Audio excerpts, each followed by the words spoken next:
Léa et ses lunettes magiques.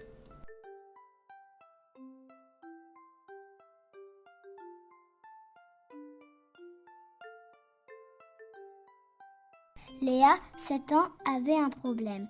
Pas un petit problème comme ne plus retrouver sa chaussette préférée ou oublier de nourrir son poisson rouge.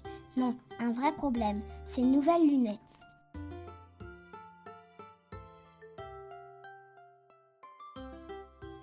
Je vais ressembler à Mamie Suzanne avec ça sur le nez, soupira-t-elle. Sa maman lui sourit doucement. Mais non, Léa, elles te vont très bien. Très bien pour un hibou, oui, grogna-t-elle en cachant les lunettes tout au fond de son cartable.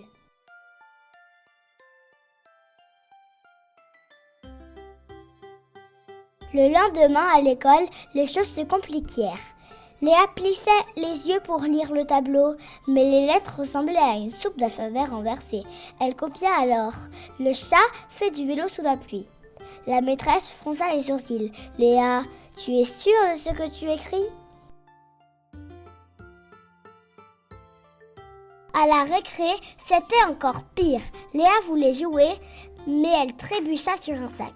Ses copains Zoé et Milo s'interrogèrent. « Ah, Léa, t'es sûre que tu vois où tu vas ?»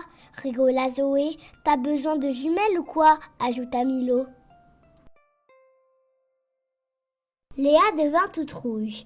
Malgré cela, elle avait décidé de ne jamais mettre ses horribles lunettes.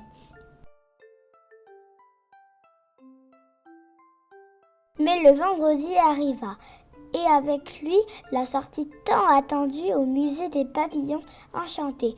Vous allez voir des papillons magnifiques, mais il faudra ouvrir grand les yeux, annonça la maîtresse. Léa était impatiente, jusqu'à ce qu'elle réalise un petit problème. Les papillons, c'est petit, très petit. Elle hésita un instant, puis sortit discrètement ses lunettes et les posa sur son nez. Et là, waouh, tout devient clair. Elle voyait les ailes des papillons avec des couleurs éclatantes, les moindres petits détails et même une coccinelle minuscule cachée sur une feuille. Mais c'est trop beau, s'émerveilla-t-elle. Pendant ce temps, Zoé et Milo fronçaient les sourcils. « Pourquoi c'est tout flou ?» grogna Zoé. « J'ai mal aux yeux » se plaignit Milo. Léa, fière comme un paon, leur lança avec un grand sourire. « Eh bien moi je vois tout, mes lunettes c'est comme des super pouvoirs. » Zoé et Milo se regardèrent impressionnés. « En fait, elles sont stylées tes lunettes, » admit Zoé. « T'as trop de chance, Léa, » ajouta Milo.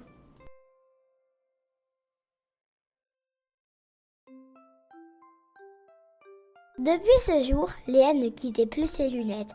À l'école, elle était la première à finir ses exercices. À la récré, elle ne trébuchait plus sur rien. Et à la maison, elle repérait même les plus petits insectes dans le jardin.